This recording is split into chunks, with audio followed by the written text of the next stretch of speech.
The Whisper in the Dark, a true story of possession.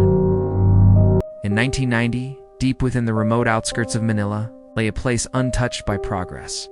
The roads turned to mud when it rained, dust when it dried, and were lined with thick, tangled trees. Public transportation was scarce. Locals feared the area, often calling it the dumping ground of the dead. In this forgotten corner of the city, the boundary between the living and the spirit world was dangerously thin. Nanoy was a bright, joyful 7-year-old boy in first grade. His father is working in Saudi Arabia. He lived with his mother and Uncle Rene. Each day, he walked to school, passing a small sari-sari store owned by Gino, Rene's best friend. Nanoy's laughter was bright. His presence brought warmth to everyone around him, the kind of child who made the world feel safe. Until one strange afternoon, an old woman was standing outside of the gate. While Nanoy's mother was doing laundry, a frail old woman approached their gate. Her hands shook as she asked for something. Water, rice, anything. The mother, tired and irritable, refused. "We have nothing to give. Please leave." But behind her, Nanoy had stopped playing. He now stood silently near the bamboo fence, watching. The old woman turned. Her eyes met Nanoy's innocent, curious gaze. She said nothing. She simply stared at him, then turned and walked away. That night, Nanoy fell ill. The fever and the whispering in the dark.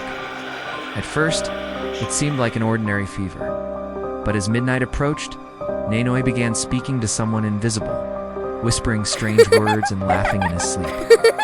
By morning, he was speaking Japanese, a language no one had taught him, a language no one around him even understood.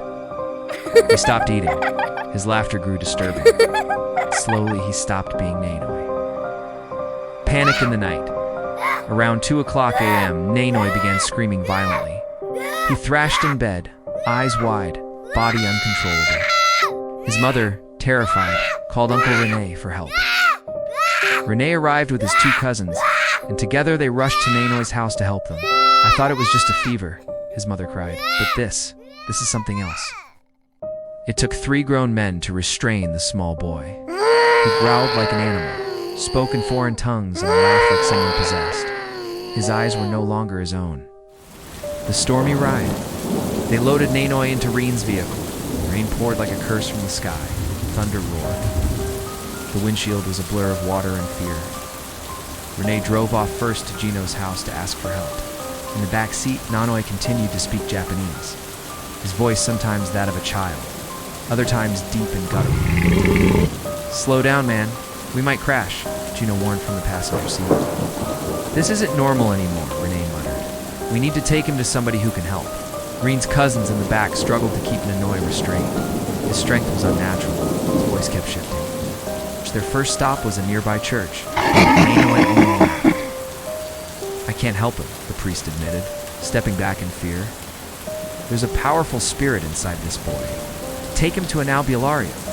By 3:00 a.m., they reached the home of Among Based, a powerful healer and spiritualist. They carried the boy in, still muttering in a language not his own. Among Based examined him closely and said, "This is no ordinary possession," and began the ritual, chanting incense, oils, and sacred objects. But Nano only laughed harder.